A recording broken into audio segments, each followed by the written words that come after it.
He studied the behavior of birds, of natural history and behavior of birds and other creatures.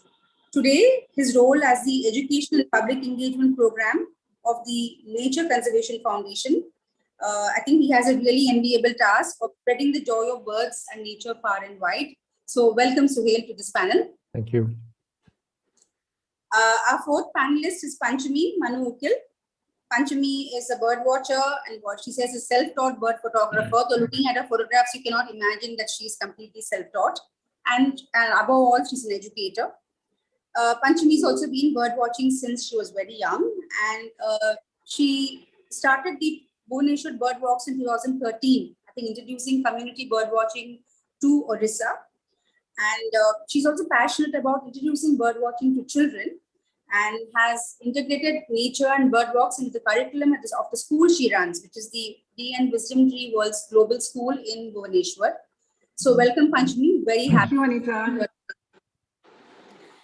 And we finally have KB, whom all of you know, who's the founder of the Indian Birds Facebook community, the largest online community of bird watchers in India. KB's been birding for many years.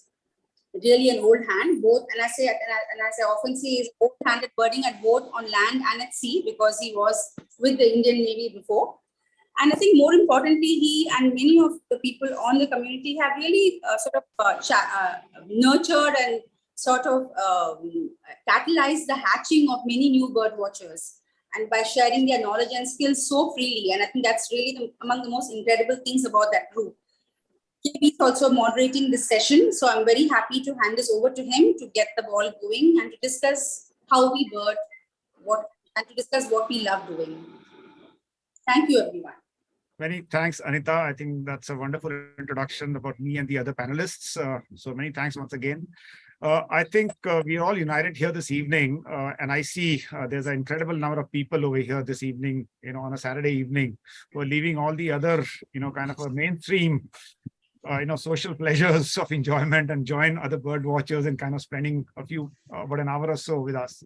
Without waiting any further, I think let's talk about, the passion that binds us together, that has brought us here together, and that, and through which we actually enjoy so much of pleasure and happiness and contentment, that kind of a stuff.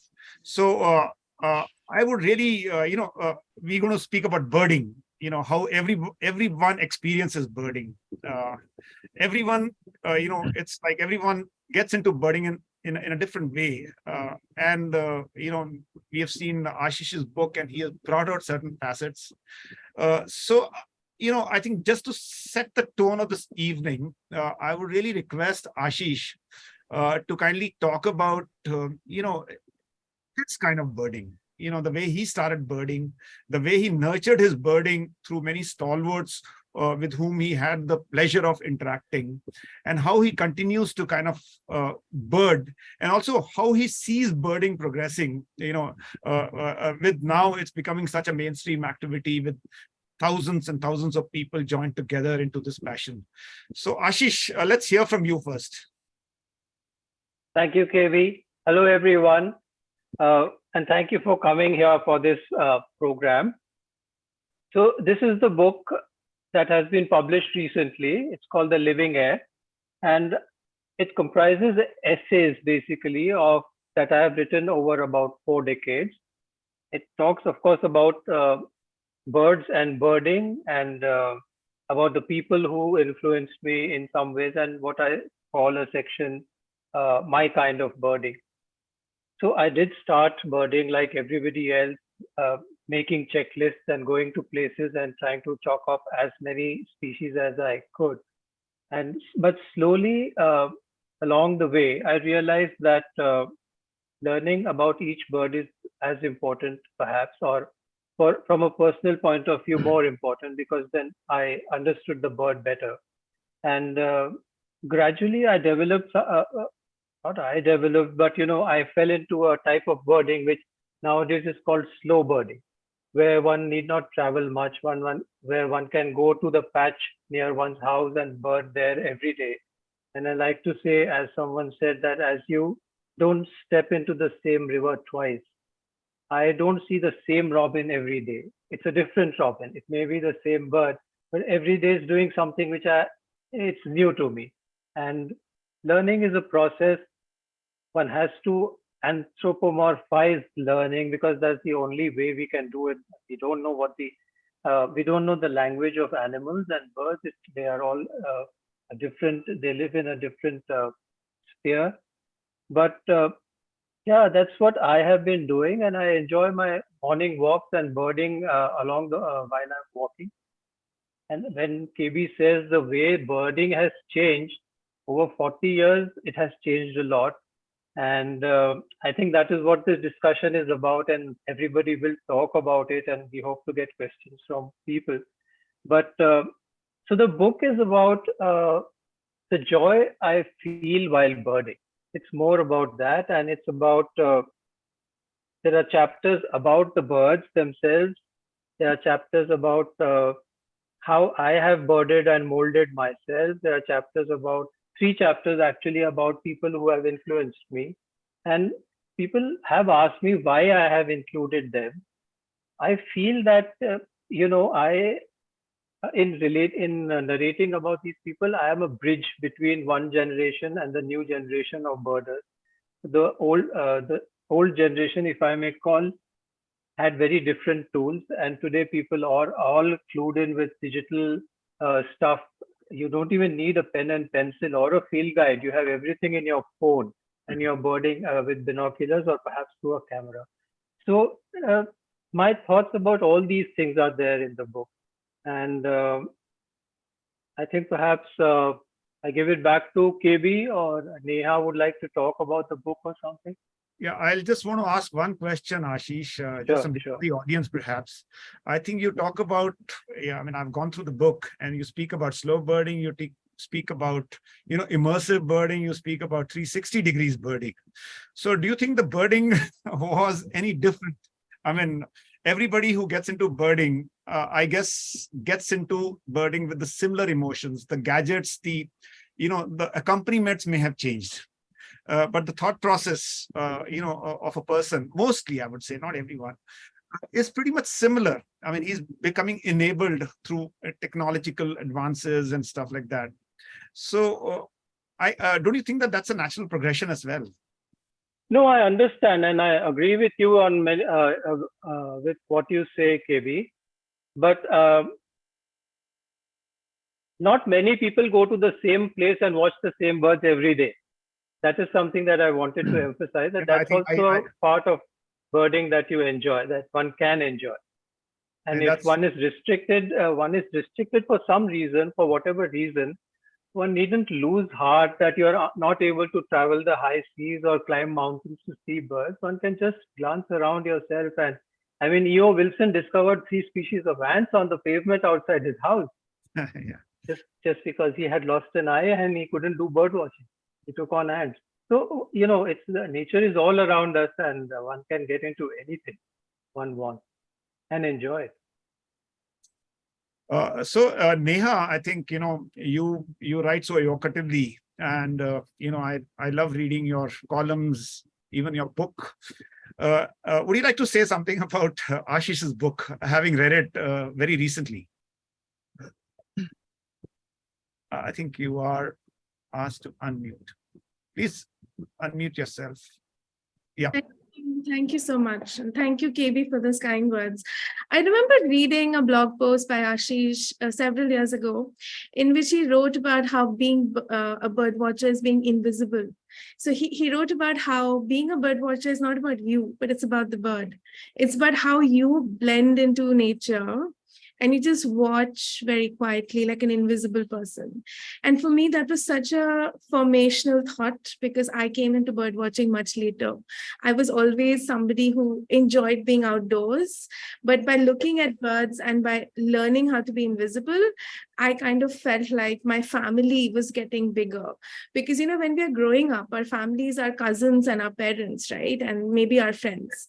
But when you become a bird watcher, you feel this empathy for this robin or this coppersmith barbet or a jungle babbler, any bird that you see. and you care about its life, and you care about, how that individual is doing. And what he writes about in this book really resonates with me in terms of seeing the same thing every day, but feeling something for it. So you don't really need to have the best quality photograph. You don't need to go to the most exciting new wildlife destination. You can actually just go to the places around you, try to be invisible and be humble, and get surprised every single time. And I have to take this opportunity to read my favorite passage from this book. I was a little girl when this was written, winter of 1996. Oh my God, so long ago. Okay, so a monstrous, unfriendly neighborhood stone crusher hammers the dirge of progress into a numbed mind.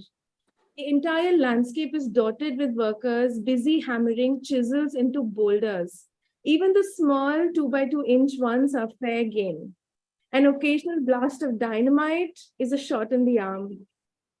Gone are the buntings, gone are the Kosas and the Pratt and Coles, their island rock sliced and broken into scarred ugliness one summer when the water had dried up. Your ears strain for lark song, but there's nothing to hear. The flotilla of the waterfowl is thin, and shorebirds slip away in hurried flight. Nature clings on to a carpet that is rapidly disappearing from under its feet. A pair of ashy-crowned finch larks are busy raising a brood of 3 chicks in the shelter of a small boulder in a perfectly camouflaged nest. But a few yards away, a man is busy breaking stone. And I think this is so beautiful because it describes, the way development just goes on and on and on, and we don't see the birds unless you learn how to see them. But somehow also birds do survive. So there's a lot of hope in this book. And the way that birds survive around us and despite us is something that interests me greatly. I feel like I'm a student of India. And being a student of India, wildlife is such an important part of that question. What does it mean to be Indian? I think it means living next to this wildlife. I think it means having extremely critically endangered birds in the same country, and also having common birds, which I hope will remain common.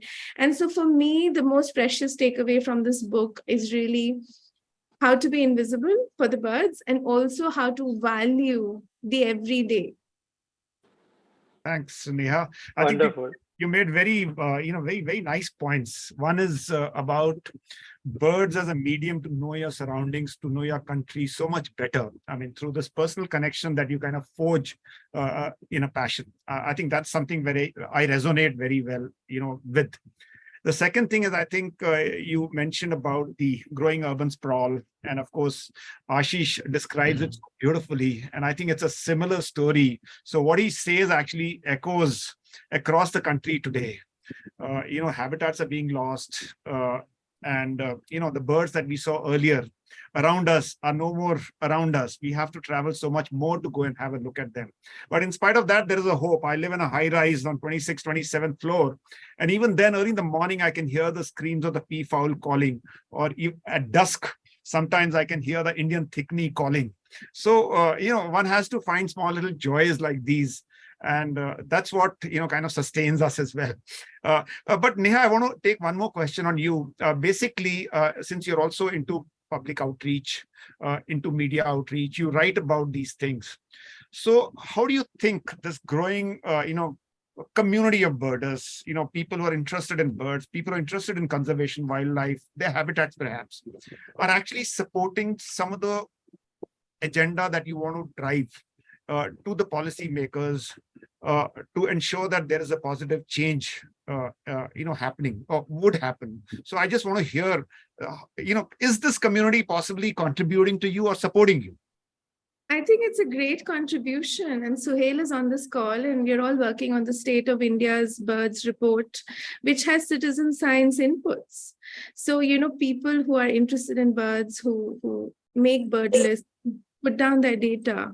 It's a huge contribution to ornithology, and also ears and eyes on the ground, right? So I believe conservation should not be left to conservation biologists alone. conservation is for everybody. And I think the birdwatching community shows the way forward for, the herping community and the reptiles and the amphibians, any animal of interest, any taxa of interest. I think they can learn from the way bird watchers organize themselves. And the fact that birding is probably the most exciting and most popular form of wildlife watching today, it gives a lot of hope for all those point endemics, those reptiles or amphibians, which are just, in very small parts of India. And we are in a difficult time in our developmental framework. We do have very large projects that are coming up everywhere. And the only thing that stands between that project actually happening or reconsideration is actually people, the public opinion. It has worked in many instances, and that's for me very hopeful. Because governments are all the same. They have their own agendas, but it is people who can make a difference. And I think they do make a difference. And I think it's very, very positive. So channelized collective voice of birders can perhaps start making a bit of a difference. I think it has made a bit of a difference in bits and parts here and there, but I think the impact can be much larger if we just put ourselves together. Sohail, before I come to you, I would really like to speak to Panchami first, because she's been instrumental in bringing a lot of people into birding. Possibly the first time birders, children, people who've never really looked at birds the way, they look at birds now. Panchami, I just want to share your thoughts about what happens when people, see birds. So congratulations, Ashish. I read The Living Air from the first word to the last word in one go. And it is path-breaking and it's so relatable. I think, it makes you think, on your journey, what you've been doing. And I think many generations are going to benefit from what you have said about birding. As far as my journey is concerned, it's a little different. I started as a very casual birder because I grew up in a home where we had at least 25 to 30 species of birds visiting us every day. I didn't know their English names. I just knew the names, some of the names in Oriya. And then, of course, there were the vultures and the sparrows. And we had at least 40 vultures roosting in our garden every night. So that was how it was. And it was just about, I think, 14 or 15 years back that I got into serious bird watching. And just 3-4 years into serious bird watching, I found the camera. And I think, that's when slow birding went into fast birding. And so I wouldn't like to, really say whether the camera phase was a very good phase or a not so good phase, but then it did happen to me. And, once you have something like the camera in hand and you have the birds there, you're just very trigger happy. And you're shooting birds and you're sharing the photographs, and you all know that in these times of social media, you're just comparing your pictures with others, and then you're just sharing stories, how much time you waited for a bird. So it all sort of got driven into that web of photographing birds much more than actually watching birds. For some people, I think this trajectory just continues. But for me, there came a time when I realized that I wasn't actually thinking about the birds that are there in my garden, in my school. I was just seeing birds and not watching them. And I think that's the time when I decided that, enough is enough, and I should just put the camera down and slow down and actually watch the birds. And apart from that, I became an educator. I wanted to introduce children to nature, more so, with birds. And that's when I realized that I will have to tell them what is ethical birding. There's nothing more ethical than slow birding. And children have to first understand the birds around them. And only then, when they grow up, they can take a conscious call whether they want to photograph, not photograph. But for me, I think it was very important to inculcate the right kind of bird watching in children. So that's how my journey has been so far. Panchami, I just want to interject one point. Yeah. We talk about slow birding. and you spoke about camera versus non-camera birding. So I do not really want to differentiate. I think camera birding can be equally slow birding. It can be equally immersive birding. It can actually Absolutely. be ethical birding. So Yes. that's my point. And There are people who and this is actually coming from a balance it. person. Yeah, this is coming from a person who really has never touched a camera. Absolutely. I agree. There are people who actually balance it very well. They understand bird behavior. They understand how far to go. But for people like us who are actually amateurs, and like we really don't know where to draw the line. So I think that's when you must learn to be careful. You must learn to understand how the bird is reacting. You must also retrospect. After you've seen the photograph, you may have played a bird call and got a beautiful photograph, but then you must introspect that what was happening to that bird when I was actually playing the call to get this photograph. And I think that's when the change happens. I think it's some of those ills of competitive birding, which has Absolutely. gotten certain gains as well in terms of our enhanced knowledge. And of course, Suhail, we come to you on that. What I'm saying is this social media birding, competitive birding, a group like Indian Birds today has about 350 to 400 posts daily from every part of the country. So can you imagine the kind of database, the number of people who are contributing there? They're spending their time and effort to go and take those lovely pictures. And, obviously they're looking for some kind of validation. They're looking for some kind of appreciation for their efforts, for their lovely pictures as well. But of course, I think you brought on a point about competitive birding, which obviously needs to be curtailed. Suhail, I think I just kept you for the last because there is something very important from your perspective, because this power of birding, power of birding community that really has grown over the last about 10, 15 years. And you've been very, very effectively able to channelize it towards citizen science as well. So just tell us your story, your views around the same. I think because some of the data that you present is obviously a contribution from thousands of birders in the field. And that's obviously enhanced our knowledge as well. So we just want to hear this. Yeah, thanks, KB, and thanks to you and Anita and Ashish for inviting me to be on this. For me, it's especially special honor because Ashish has been a guru and mentor for me for 35 years, I think. So not quite the 4 decades, but nearly as much. And together with Siraj Tahir in Hyderabad, Ashish and the group we used to go with, the Birdwatch Society of Andhra Pradesh, now called Deccan Birders, was my entry point. And it's kind of interesting to hear Ashish say, that the birding has changed considerably. Because if I'm permitted, I disagree somewhat. I don't know whether fundamentally, there's been all that much of a change. And if I can sketch out a little bit what I mean.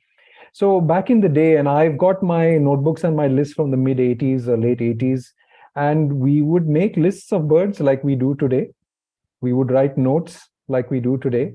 Maybe we would write some extra notes more than we did before.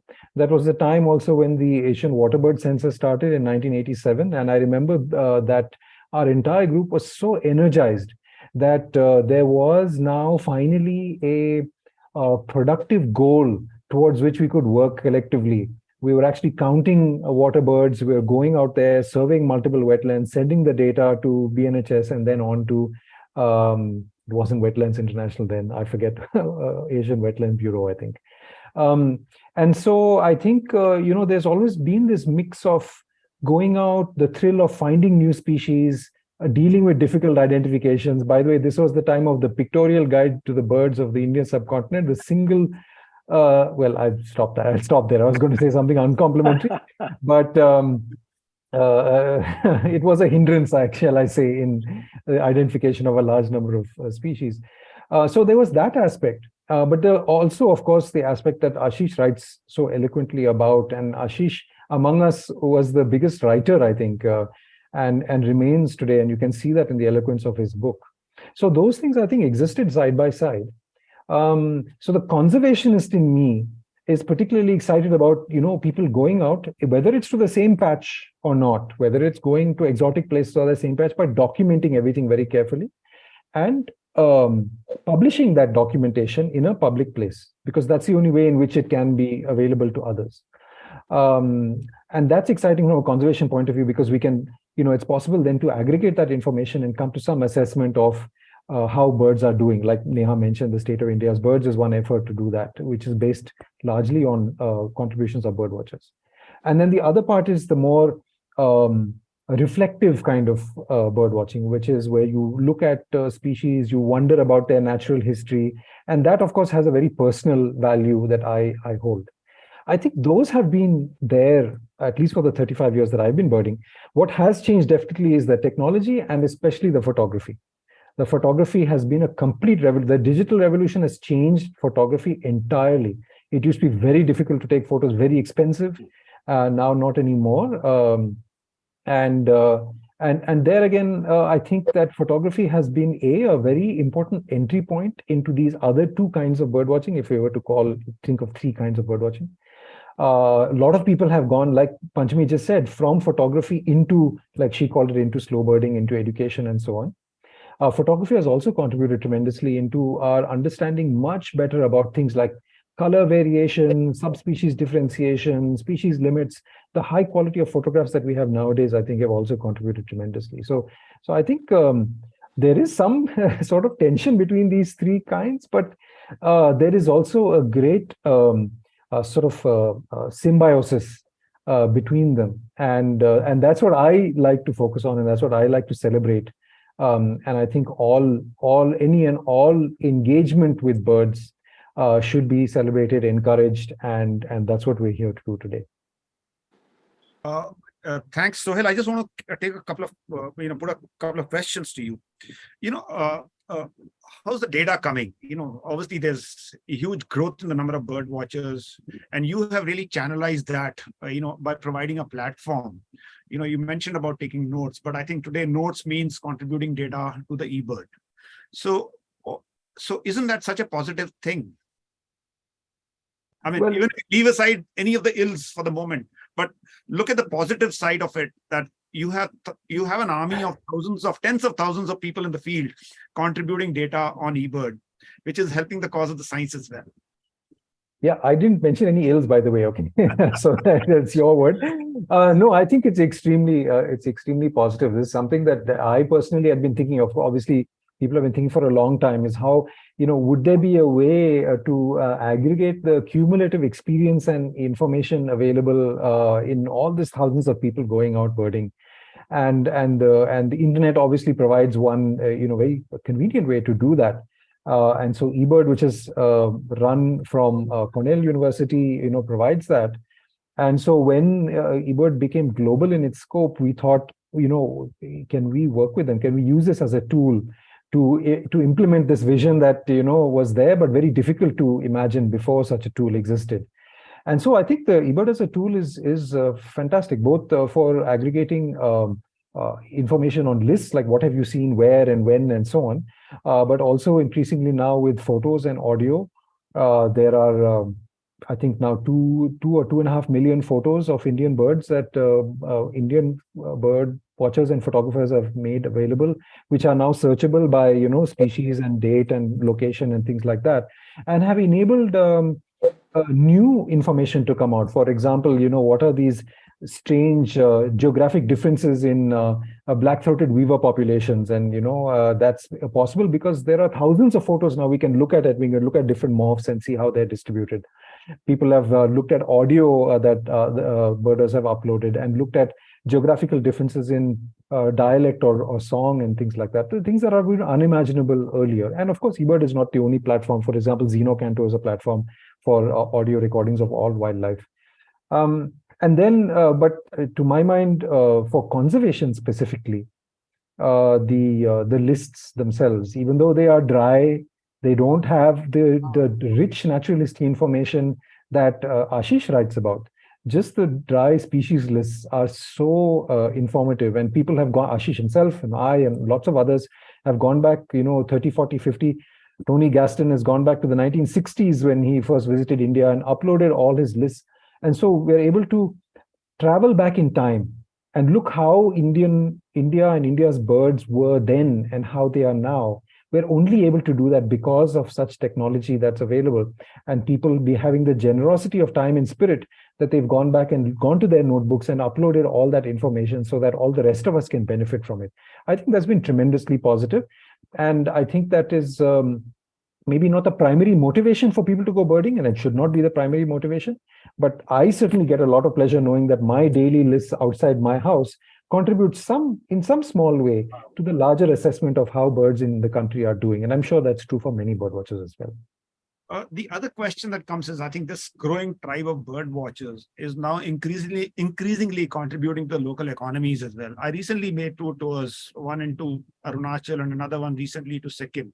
And I think actually for the first time, I actually saw firsthand how, we bird watchers are now contributing to the local economies, to local bird enthusiasts, further fueling their passion and perhaps, contributing towards saving those birds. Bringing focus into a few birds, say, rufous-necked hornbill nesting very close to the Lakpanchar village is now, everyone in the village knows it. Everybody there cherishes it. But they also do it because we bird watchers are visiting there. We are contributing to the local economy. I mean, isn't that a positive thing as well? That means, the growing tribe of bird watchers, beyond just contributing towards the understanding of the birds, is also now, a chief contributor to certain pockets of local economies as well. Neha, what do you think about it? I mean, will this help you to further push some of the conservation agenda with the policy makers? So, I ran the Amur Falcon project for 10 years in Nagaland, and the way we supported the community is by homestay ecotourism, right? And if bird watchers didn't go down that broken road, that single broken road that goes to Pangti village, then it would not have been possible. And also bird watchers, the good ones, do understand that places like that don't have a lot of amenities, that it's really quite basic. And that really is the heart of ecotourism that's based around homestays, in which you're trying to make the house, the local home, a little better than it is, a little welcoming for foreigners or outsiders. And you're not creating monstrous new structures, right? You're going with whatever is sustainable and local. And that idea of tourism is something I wish tiger tourism could learn more from. So generally speaking, the ecotourism supported by birdwatching communities, whether it's Uttarakhand, little bit of Himachal, definitely the Northeast Arunachal, I think it's a very good model. And it needs to be replicated in the tiger areas. And now we have cheetahs in India. Now we may have many more kind of safari-centered tourism, but I really hope that it could learn from the bird model of ecotourism, because we need the profits to go back to the local communities, and we don't need to create huge new hotels, right? So in a very small place, one of the few things that can help in saving that area is definitely ecotourism. And I am a very big supporter of slow, conscious ecotourism done in local areas. And I think also, we are trying to revive wetlands all over India, but funds is always an issue. And in the places where there are no funds, it's homestays that work.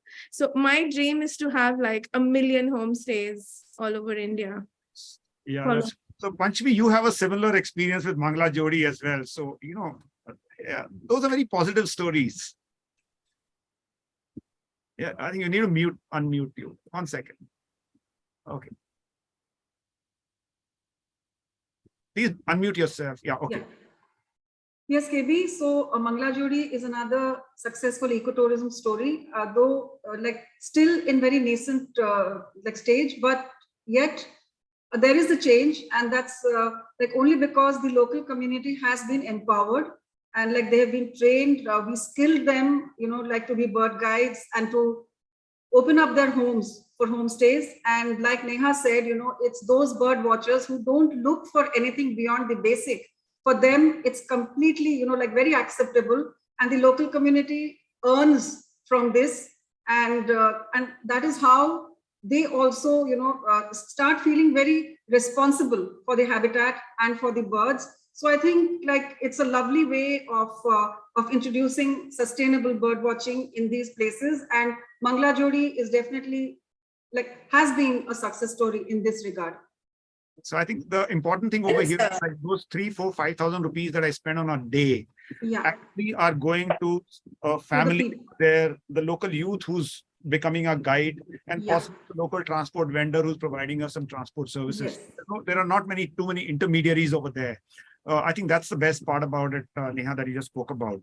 Okay. Keep it an interesting question here, which is a kind of counterpoint to what you all are saying. And I think Paramil is asking how bird tourism or ecotourism contributes to documentation of species in an area if day after day people are reporting the same data. Because if you have, for example, a rufous neck hornbill in Lakpanchar, so every day you have 10, 15 people reporting it. So how does that repetitive activity actually help? So maybe, Suhail wants to Suhail, weigh you in want to on this. Because, Suhail, you want to take on this question? Yeah, I can. I can. It's absolutely crucial. Like Ashish said, when you go and do your patch birding and, you're going day after day or week after week to the same place, the idea is that you get all kinds of information that you otherwise wouldn't. You get an idea about the seasonality of the different species. You get an idea of how common the species are. If you see the species every day that you go out, it's very clearly common and it's always there. If you see a species only once every 10 times that you go out, then it's less common. And over time, you can see, is that commonness or increasing or decreasing? How are things changing? I think this is a model that should be followed in all, for example, all protected areas. To understand, we monitor tigers and their prey in protected areas, but we don't monitor in a systematic way the birds, and even sometimes in protected areas that are meant for birds. But these kinds of repeated visits, repeated listing, counting of birds, even if it's every day, even if it's mostly the same species, gives over time a tremendously rich picture of what is happening and how it might be changing over time. So I think it's an absolutely positive thing. Thanks, Suhail. Anita, I hope that answers Parmil's question, I think. I think he's addressed it very clearly. Thanks, Suhail. Yeah. Okay, so I think we are towards the end of our session. I just want to, take a couple of minutes more on addressing a few concerns that possibly people have. One is about the use of playbacks. The other is about, this too much of a sport, kind of coming into bird watching as well. People wanting to take the best picture, get the best likes. So Suhail, your ideas on this? I mean, I obviously I like to play a devil's advocate, and I say, okay, there could be a few people who would be doing this, but I think let's not ignore the majority of them, who are also into the same passion for the sake of the birds. I mean, they love birds as intimately as much as we do. But there could be a few who are, possibly, kind of hyper competitive, or there could be some patches across the country where the local guides, in their enthusiasm to show the birds to the clients, that's us visiting from all the way from other parts of the country, on a limited time and perhaps budget as well, I want to maximize our returns in terms of getting the maximum number of species. So there could be, there are positives and there are negatives. Anyone, I mean, this is something which is open to Ashish, Suhail, Panchami, Neha, in case you guys want to share, because my views on this are fairly neutral as of now. You have to call on one first. of us. Okay. Yeah, Ashish. My rule of thumb is that the bird comes first. In everything that a birder does, the bird has to come first, and there's no way around that. Many times I feel that out of ignorance, new bird watchers who have turned photographers, it's sheer ignorance. Their enthusiasm is, and what it does to a bird or its environment, if they overstep the birding ethics, is, I think, ignorance about their actions and how it affects. So over time, they should learn the basic ethics of birding and bird watching, and they fall in line. I give an example of Dhitiman Mukherjee in my book. So he's very well known, and the way of birding. He takes the best pictures that I have seen, but he has an ethical way of birding that I speak about in the book. Just to add to that, there are a few rules that I follow. When I tweet, I'm active on Twitter. I don't post pictures of chicks being fed And I don't encourage others either when they tag me in those pictures, because I think it does disturb the bird when the chicks are being fed. And, in most other issues, we say the government has to do it, or, the state has to do it. But in bird watching, we can do it. We can bring the change by constantly talking to each other. So positive peer pressure does work. So by constantly talking to each other in a friendly way of how to place the bird first and how to make sure that we're not harming the bird actively, it works. And I've seen people changing. And I myself am no great photographer. I'm actually a writer. I have a very basic camera. I post pictures and my followers post way better pictures than mine. And I always tell them, as long as it's not a, feeding of fledglings, I'm happy to promote it and re-share it. Yeah, so exactly, Neha. I think you spoke well. But of course, as more seasoned bird watchers, perhaps it's also our duty to kind of check some of those guys and possibly guide them on the right path. Yeah, Suhail, you wanted to add something? Yeah, I wanted to say that, there is some nuance over here. The bird comes first is true, but everything that we do has some detrimental effect.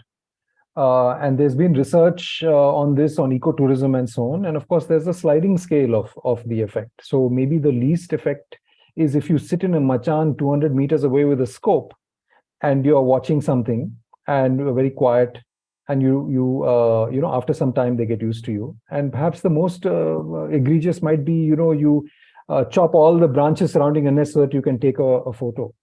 But there's everything in between.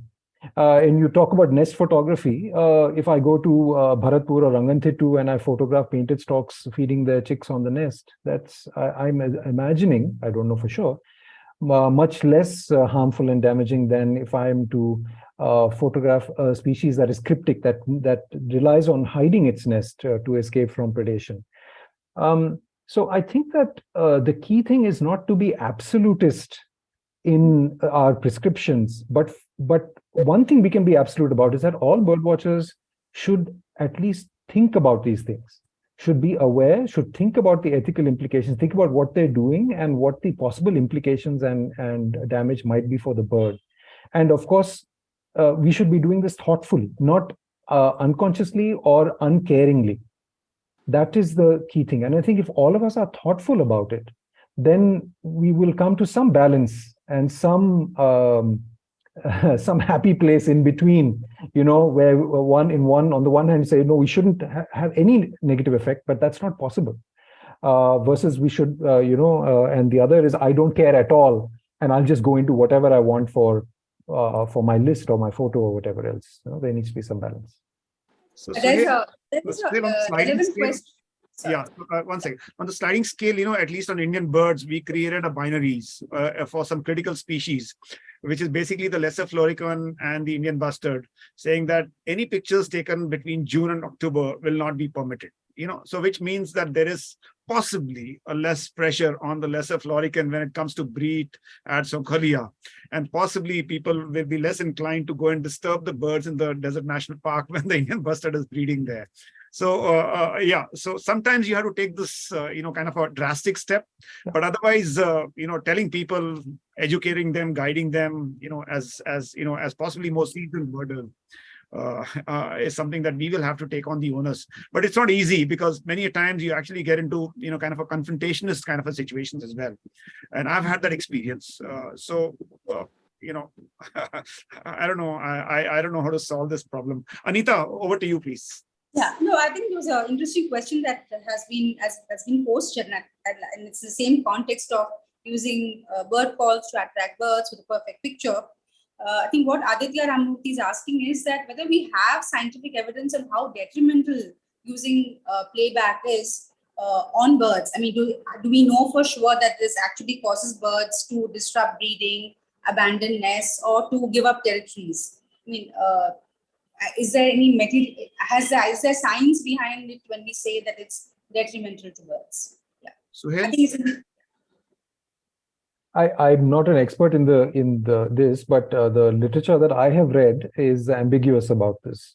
That there are some some changes in bird behavior with excessive playback. For example, they stop responding or reduce their level of response, which of course prompts you to do even more playback. But how much that translates into actual problems with communication in the species or breeding and so on, that doesn't seem to have been well demonstrated. Not that it can't happen, it is likely to happen, but there isn't any good evidence either way. It's something that requires a lot more attention and research. I know that in the case of the Bougainvillea chikla and eagle nest, there is a lot of concern that there's, the birds are not responding and so on. But of course, it's an extremely rare species, so we don't really know what actual tangible impact that has. So one might use the precautionary principle and say that it's likely to have a negative effect, even though we don't have very strong evidence. So it's better to be on the safe side to restrict playback. And that is what all sensible birding organizations and codes of birding say, is that please, be cautious in this. You use some playback, but not excessively. Don't do it more than so many times. Don't try and approach closer. Be always aware of the well-being of the bird. So that's the general advice that's given. It's really interesting we're talking about this because, in Ashish's book, it's really the discussion is entirely from the other angle. It's not about playing audio to birds as much as it's to listening to birds in terms of what they have to say to us rather than what we have to share with them. And I think there I have a really connected question. I think this is from Shashank, who really wants to know, I think this is a question for Ashish, as to how do we rediscover this fine art of observation-based birding, where your focus of your morning or your evening is to tick off the observations rather than the species. Shashank, I would like you to come on the video if you can. Shashank Dalvi. I'm not sure whether he's on a great network. I saw him on the call. Anyway. So that question was for Ashish. So if Ashish would like to answer. I'll try to give it a shot. I haven't, Shashank's question also talks, I think, about field skills. So, yes. The book doesn't talk about field skills really, except the one skill where you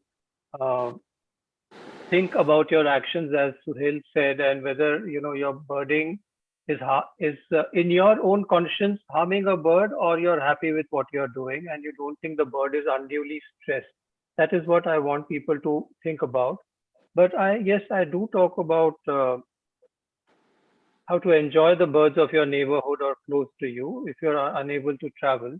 And that is the only thing I can say is that you spend more time with them. It does get boring a bit at times because we live on a different time scale. We want things to happen quickly. But, you have to get used to this, to the time scale of nature that you want to learn more about and study, and perhaps spend more time in the field. That's about it. I just want to ask one person. Adesh, are you on the call? Because you birded extensively in Northeast, you take tours over there, and the fact that, when we speak about callbacks, playbacks, there is no other place in the country where, playback is used as much as in the Northeast. But we also know the difficulty of birding there, So you want to share something, Adesh, in case you're on the call? Adesh?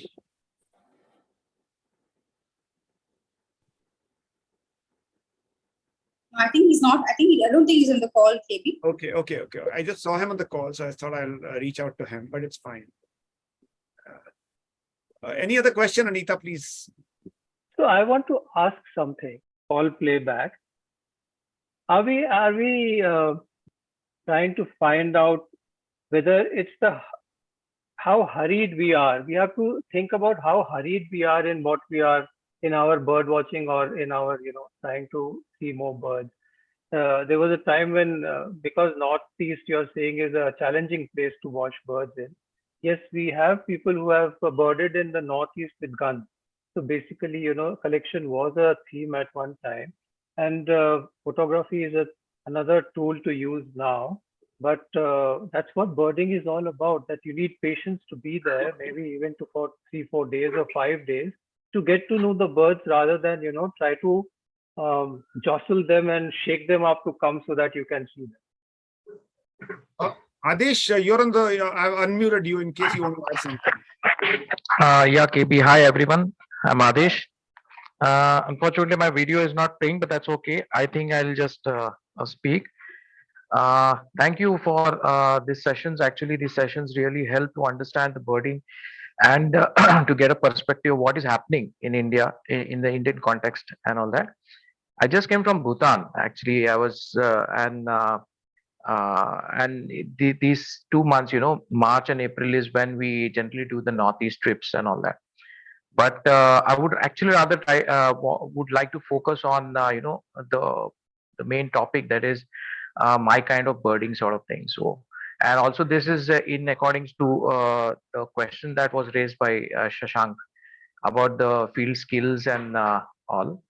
I think what is happening and what is my observation, from the last few years that I've been into the birding scenario and as a tour operator as well, is that the birding right now is in India is more focused, or rather more inclined towards either identification of that particular species, that is just restricted up to that, or to get a good picture, okay, for the photographers. What is happening is, I'm seeing that we have lost the joys of bird watching, okay, in terms of understanding the species or understanding the birds. We are not able to understand the birds. In the sense, I'll give you some examples, and then probably I'll put forth my point in a proper way. Some of the species that we see in the on the field, those are the species which are there for some reason. For they are that in particular, that altitude, with that beak, with that leg, with that lifestyle. But instead of understanding about that particular species, about why they are there, why what are the features that are evolved because of that lifestyle, we are only focusing on the just about identification and about the good photography. I think somewhere in that whole scenario, we are losing out on the understanding of the species and the joys of birding. I think Indian from the Indian perspective, we need to go deep into the nuances of birding. That basics of birding is lost somewhere, and we are only focused on few of the things in birding only. For example, why is Oriental honey buzzard have that pigeon-like shape? Everybody knows that, right? And everybody knows that just by the shape of the head structure of the honey buzzard, we can identify.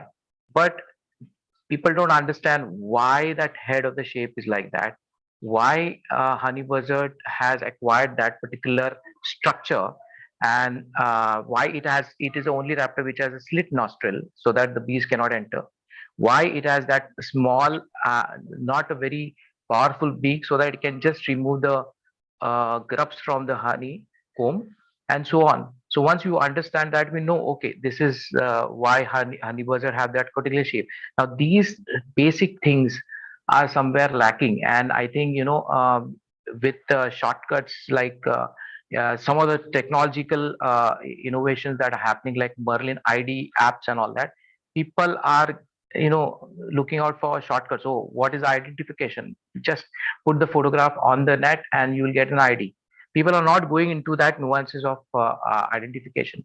So I think somewhere down the line, we are relying entirely on technology for looking at birds, not really observing or going to the joy of bird watching. I think that one aspect is lacking, and I think I'm seeing it more and more coming up in the Indian birding scenario.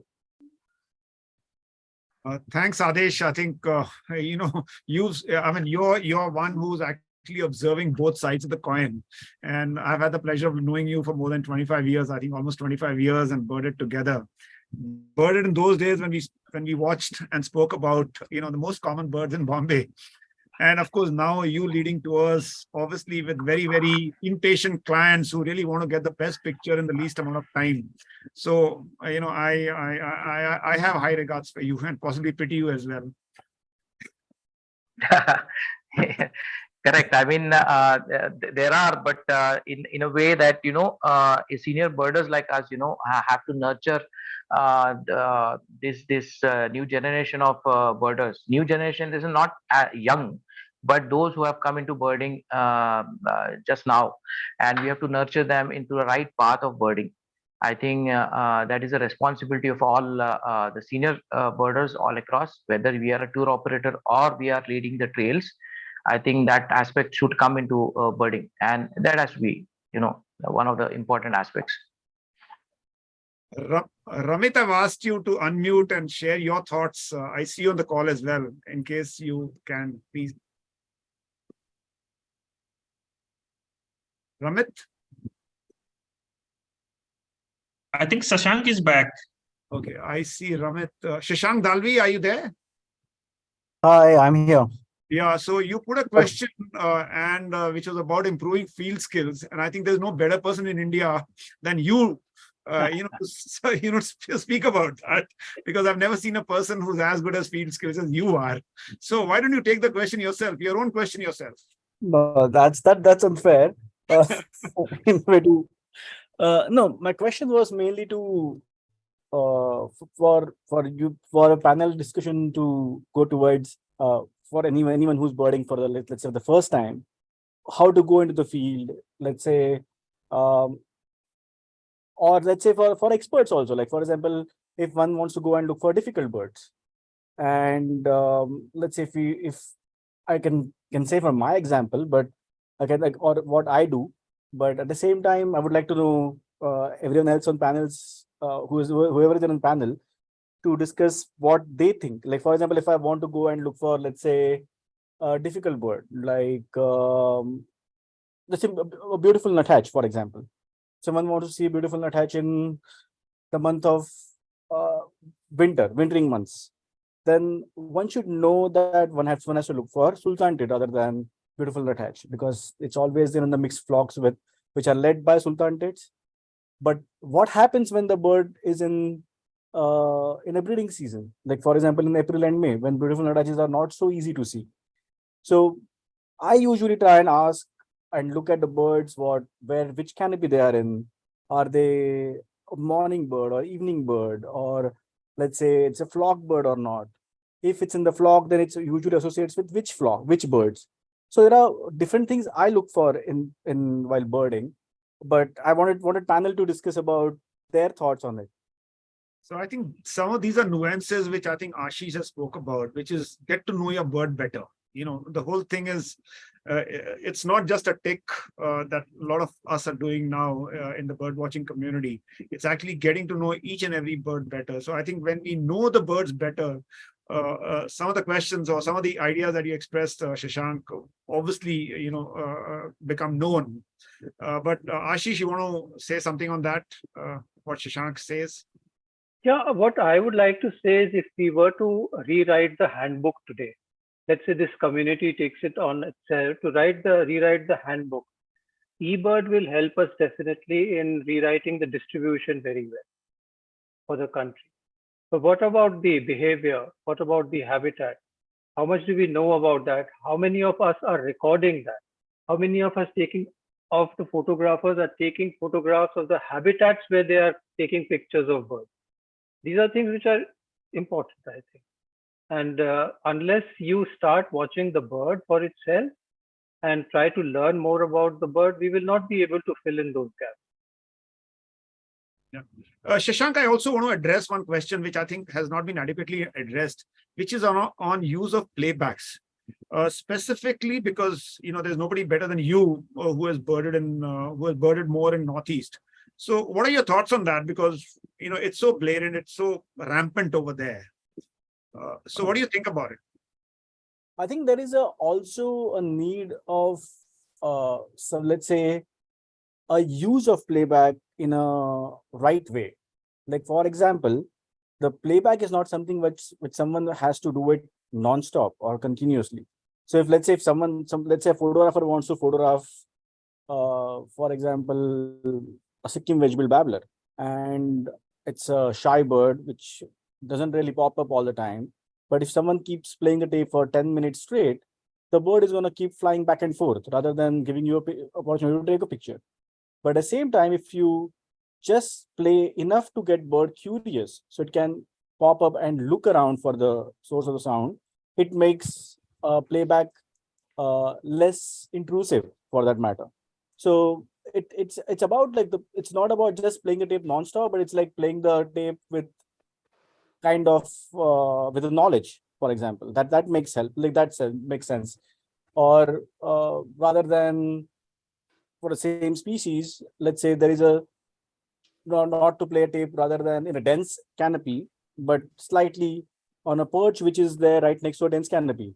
So it all that small things can also help in terms of stressing the bird less. So it all about using playback with slightly in a smarter way, and knowing of course, and by knowing the bird well. So that also matters. How do you explain that to those guides in the Northeast who really want to maximize returns for their clients? You know, See, that again, I won't say it's just a demand based thing. Like, for example, every guide would like to keep showing the birds in long run, right? So it's like killing a goose which gives a golden eggs, right? So even guides know this. So it's rather than just if they maybe there can be a way to do a small workshop on how to play it or something like that. Even that can be helpful, because it's impossible to just stop using the tape, because if you stop using tape, then most of the birding in Northeast, like places like Eagle Nest and all, won't happen. And that itself is a bigger problem, because it contributes to conservation of birds in those regions, what we just discussed about 40 minutes ago. So we need to have welfare of the bird guides also in Northeast, which are especially local guides and local who are dependent on this. So maybe a workshop on these things can help. Thanks, Shashank. I think I think finally all becomes our duty to ensure that the guides that we employ, the staff that we employ or hire, also are ethically inclined towards spotting and observing the bird. So that's Hello. Yeah, Adesh, you want to say something, please? Yeah, I actually just wanted to reiterate what Shashank actually spoke about. Unfortunately, in India, we have there is no distinction between a guide and a naturalist. We have plenty of naturalists. I mean, we have plenty of guides. Guides are actually spotters. They'll just actually want to show only the bird. That's it. Okay, and we have plenty of them. We have local guides everywhere. Unfortunately, these have not been trained. There are no training for these guides. Now, what we want is naturalists, not just guides. Naturalists will understand the nuances of all these things. How much, if at all, we have to play the bird call, if at all, and what are the interesting things about that bird. Okay, as Shashank explained about the beautiful Natach, I mean, take any bird and you have amazing information and amazing, interesting things about that bird. But the guides only focuses only on showing the bird. Okay, just getting that bird to get photographed, and that is where one of the major problem lies. That we need more workshops for the guides to get converted into a naturalist, where the experience of the client enhances not just about photography but also a whole new experience, because a guide will only spot the bird, whereas the naturalist will give you an entire perspective of that particular natural history of that bird, why it is there, when it will be there, why it is like this, and why it is not like that. Okay, that particular thing is somewhere lacking, and a series of naturalist training for these people all over.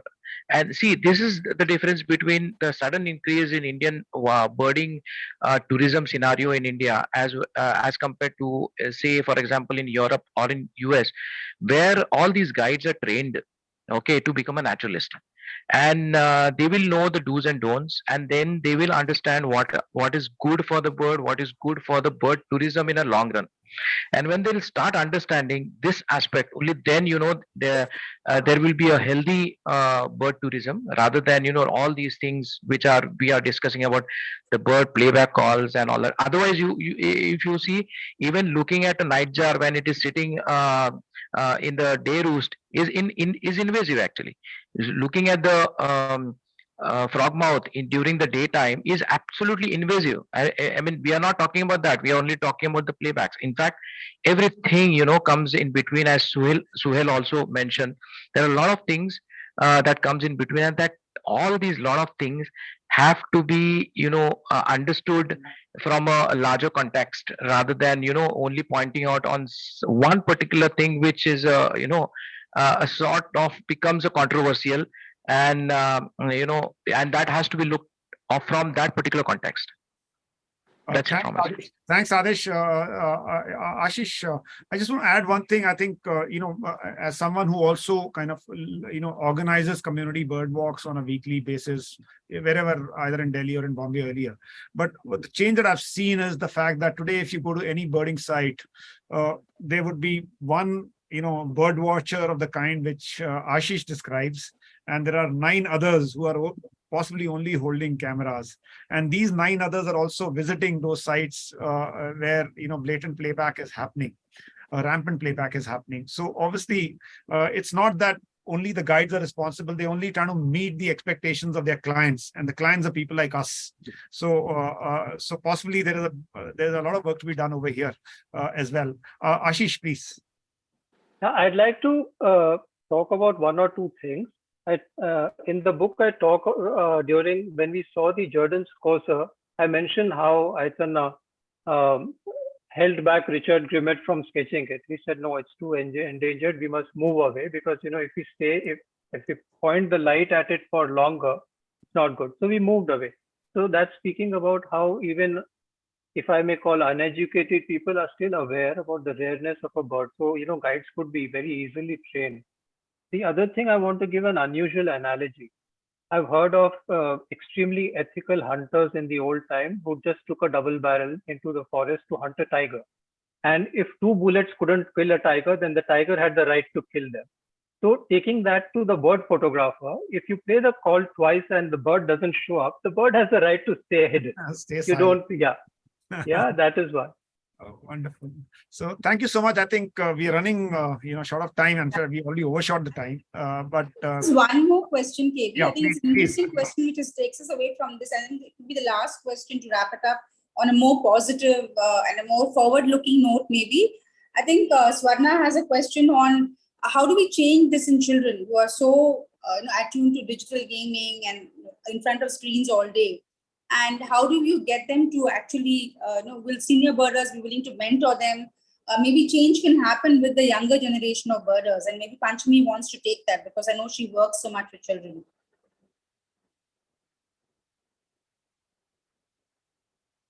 Panchami, are you there?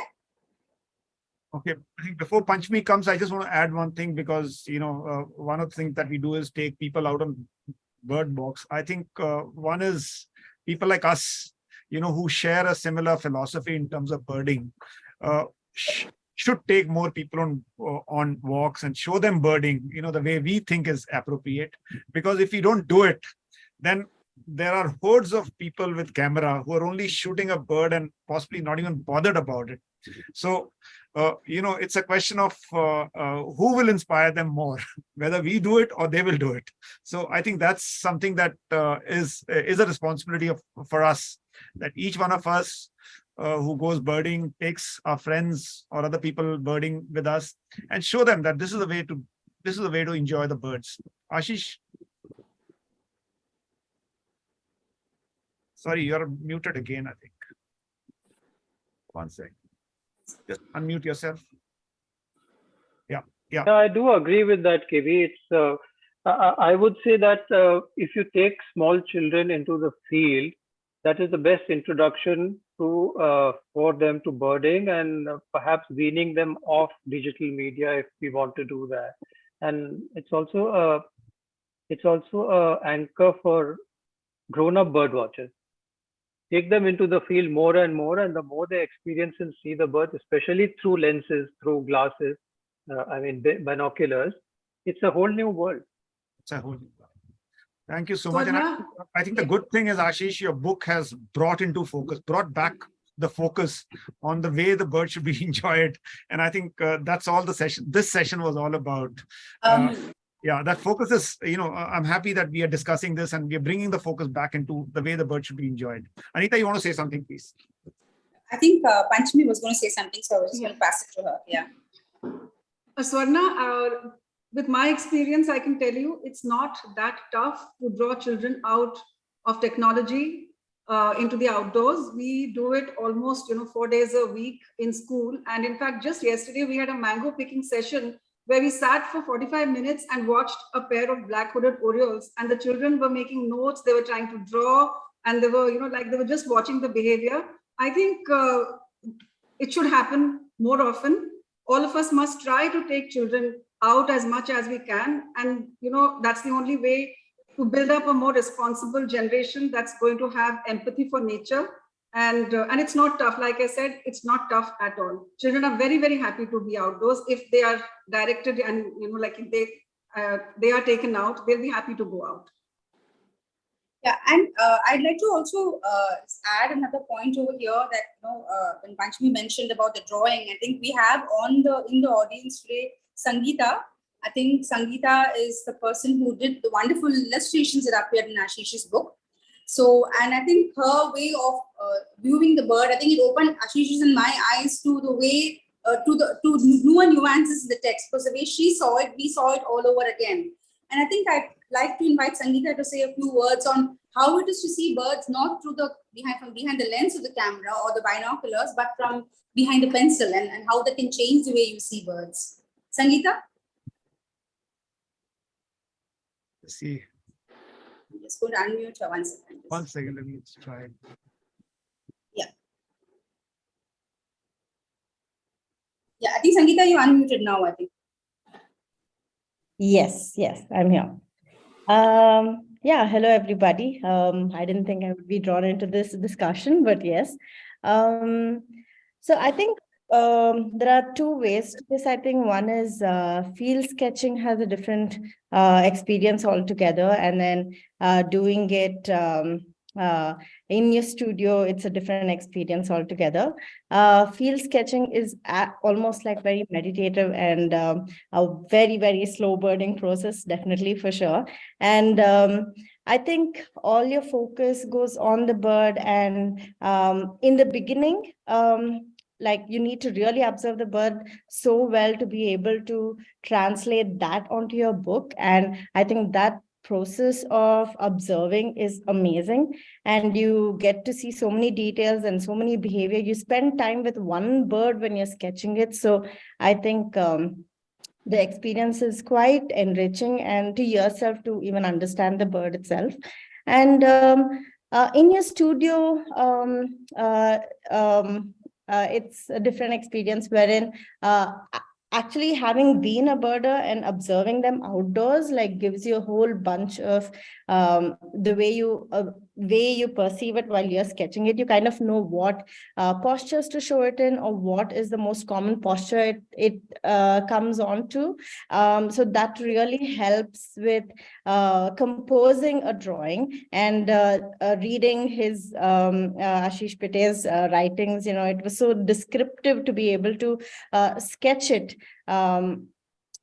Sketch the birds. Usually, we give a lot of importance to anatomy and mainly the form and the postures of the bird. And trying to, I think being able to go to the field to observe it regularly really helps to come back to the studio and put it onto your book as well. Yeah, I think a mix of observing it in the field and also coming back, and photographs definitely help. It's a whole, sometimes, referring to a whole bunch of photographs and putting together the composition that you want to show the bird as to in the particular angle you want to show, and whatever depicts in the book is really helpful many a times. Thank you, Sangeeta. That's really an interesting perspective, I think, and thank you for sharing that with us. Thank you. So, Anita, any last questions? I think No, I think we anyone, if you want to request your open mic, No, please. I think we've answered most of the questions that have come up. So I think we can sort of wind it down now. I think we've taken more than the time that we had promised to take. And I thank you everyone, for most people who stayed on to the very end to listen to the various points of view and ask such interesting questions. For those of you who haven't read the book yet, I've shared the link to Ashish's book on the chat box. So please go ahead and click through and have a look. And several of you have also been asking about whether we'll share the recording of this panel. We will do that. Look for it on the Indian Birds Facebook page. It will be posted over there. And please feel to share it with other people whom you think will benefit or from listening to the different points of view that were heard this evening. So thank you so much, all the panelists. And I really once again want to congratulate Ashish to kind of bringing the focus back into the way the birding should be. I think, and it's our duty, our responsibility as more seasoned birders to basically show this path and guide them in this direction. Otherwise, everybody will think the normal bird watching is, going with the camera, disturbing the bird and using playback and all those kind of stuff, which is not what it should be as well. So thank you, Ashish. I think your most wonderful contribution, beyond the fact that you've written the book so beautifully. I think bringing the focus back into slow birding, I think is a bigger contribution as well. Thank you, KV. Thank you everyone for coming, and my panelists. Thank you so much. Thank you so much. Have a good day. And nice Thank you, everyone. Thank Have a you. pleasant Yeah. day. Bye-bye. Bye. Bye.